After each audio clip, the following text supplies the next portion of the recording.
All right, so are you ready to dive into a medical mystery with me today? Always up for a good mystery. Let's hear it. All right, so this one, it's a case that's been called like the toxic lady case, and it happened back in 1994 at Riverside General Hospital. Oh, yeah, I think I've heard of this one. This is the one where, like, the whole ER had to be evacuated, right? Exactly. So we're talking about the death of Gloria Ramirez and like the aftermath of her death in the hospital. Sounds a little spooky. Yeah, a bit.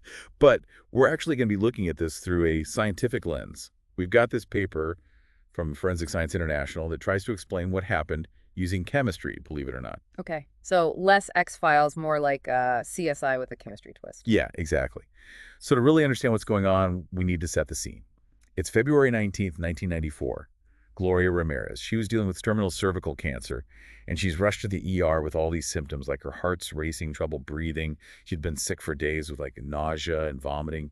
It was really bad. Okay, sounds pretty serious. Yeah. And in the ambulance, and when she gets to the ER, they give her oxygen, start an IV, kind of standard stuff. Yeah, makes sense.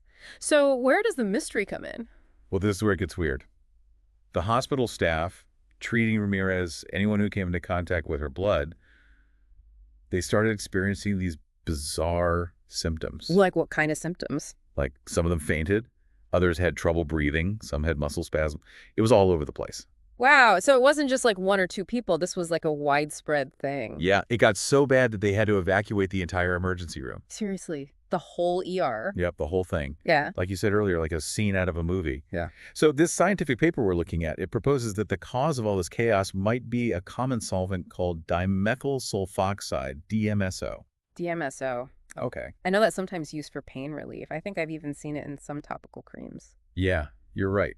It's used for a variety of things. And the theory is that Ramirez might have been using it to manage her cancer pain. Makes sense, right? Yeah, totally. Yeah. So how does a pain reliever turn into a hospital evacuating event? Well, that's the million-dollar question. Yeah. The thing about DMSO is that when it's exposed to oxygen, it can oxidize into dimethyl sulfone. And then under the right conditions, it can further oxidize into dimethyl sulfate. Dimethyl sulfate. Okay, and that's where the problem comes in, right? Right, because dimethyl sulfate is highly toxic. Mm-hmm. Even in small amounts, we're talking respiratory problems, nervous system issues, convulsions, even death. Okay, that explains the severe reactions. But there's another piece to this puzzle, right? Didn't you say it was volatile? Exactly, I did. Dimethyl sulfate can easily turn into a gas and spread through the air. So now you've got this potentially deadly substance floating around the ER. No wonder they evacuated. Yeah, that makes a lot more sense now. But here's the thing. If this stuff is so toxic and it was supposedly in the air, why didn't any of the tests they ran detect it? That's one of the big mysteries the paper tries to address. The thing is, dimethyl sulfate is really unstable. It breaks down super quickly in the environment. So by the time investigators got around to testing the air and surfaces in the ER, any dimethyl sulfate that might have been there would have already broken down. So it's kind of like trying to catch a ghost. It leaves its mark but vanishes without a trace. Exactly. But then how can they even say it was there at all if they can't find it? Well, they did find what you might call the chemical's fingerprints. The paper points out that they found elevated levels of sulfate in Ramirez's blood. And that lines up with what you'd expect to see if dimethyl sulfate had been present and then broken down. Ah, I see. So it's like they found the remnants of the chemical even though the chemical itself was gone. Precisely. It's like a puzzle where you're trying to figure out the picture based on the pieces that are missing. Okay, so we've got the DMSO, the possibility of it becoming this toxic gas, and the sulfate in her blood. What about those symptoms that the hospital workers were experiencing? Do those match up with what we know about dimethyl sulfate exposure? This is where things get really strange because the symptoms the staff reported, the fainting, the difficulty breathing, the muscle spasms, they all correlate really closely with what we know about dimethyl sulfate exposure. It's almost like the chemical was mirroring the symptoms Ramirez herself was experiencing. Yeah, it's a pretty eerie coincidence. So we've got the DMSO, the potential for it to become this toxic gas, the sulfate in her blood, and the matching symptoms. Seems like a pretty strong case, right? It's definitely compelling, but it's important to remember this is still a theory. We can't perfectly recreate the conditions of that night in the ER. There are always unknowns. But the science behind this theory is solid. So even though we might never know for sure what happened that night, the DMSO theory gives us a scientifically sound and pretty mind-blowing explanation. But the story gets even more interesting. This theory caused quite a stir when it was released, didn't it? Oh, absolutely. There was a lot of secrecy around the investigation initially. Everyone was trying to figure out what happened, and then suddenly this theory, which was supposed to be confidential, gets released to the public, and let's just say people had opinions. Yeah, so what was the public reaction to all of this? Did it just fade away, or did it really catch people's attention? Yeah. Oh, it definitely caught their attention. Headlines were calling Gloria Ramirez the toxic lady, and the hospital staff who were affected were suddenly thrust into the spotlight. Everyone was talking about it. Yeah. Yeah, it was a whole media frenzy. You know, it makes you wonder if anything good came out of all of this.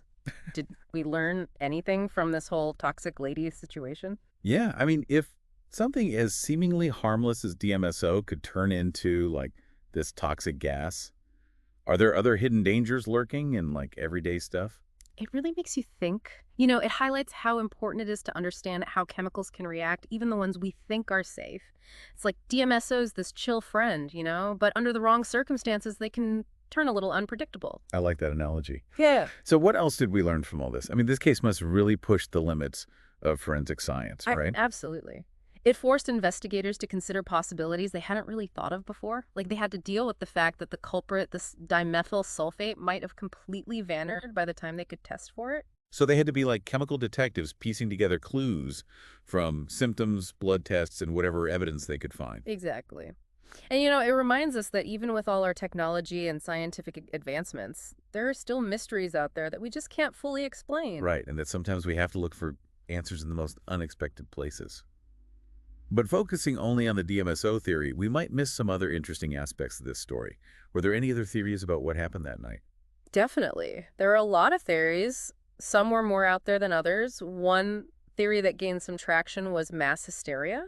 Mass hysteria.